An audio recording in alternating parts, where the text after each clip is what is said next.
হরে কৃষ্ণ। তো আজকে আমরা যাচ্ছি কাঁদি। কাঁদি হচ্ছে বহরমপুরের সাইডে, ওখানে আরও দূরে, বহরমপুর থেকে আরও দূরে। তো ওখানে আমাদের প্রোগ্রাম আছে, সেই জন্য আমরা ওখানে যাচ্ছি।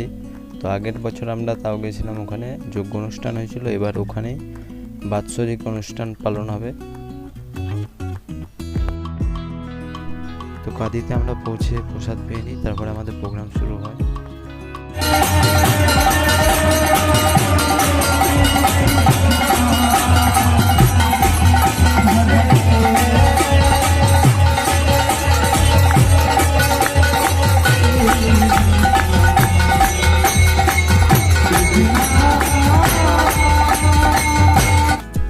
প্রোগ্রাম শেষে আমরা প্রসাদ পাই, এবং প্রসাদ পাওয়া হয়ে গেলে তারপরে আমরা পরিক্রমা শুরু করি। দেখতে পাচ্ছেন আমরা পরিক্রমা শুরু করেছি।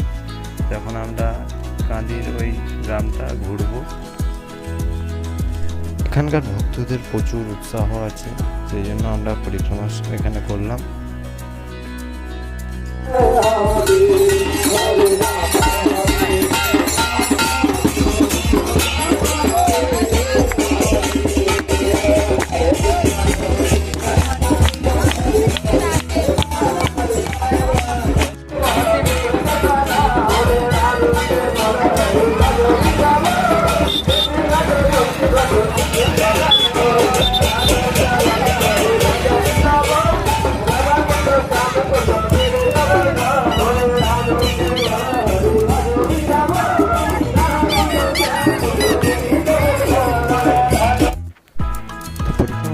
আমাদের একটা পরিকল্পনা হয় যে আমরা এক জায়গায় মন্দির দর্শনে যাব, গোপীনাথ মন্দির, যেটা কাটোয়ার কাছে আছে।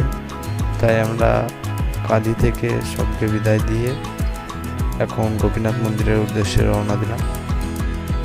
তো হরে কৃষ্ণ। আজকে আমরা কাঁদিতে প্রোগ্রাম এসেছিলাম, ওখান থেকে আমরা এসেছি গোপীনাথ মন্দির, এটা হচ্ছে কাটোয়াতে। এখন আমরা মন্দিরে এসেছি, এখন আরতি হচ্ছে, এখন আরতিতে আমরা অংশগ্রহণ করবো। হরি বল। তো এখন আমরা গোপীনাথ মন্দির পৌঁছে গেছি। এই গোপীনাথ এর নাম হচ্ছে মেয় গোপীনাথ।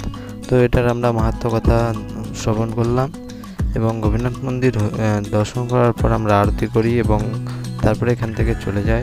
আজকের জন্য এটুকুই, আবার দেখা হচ্ছে নেক্সট ব্লগে। হরি বল।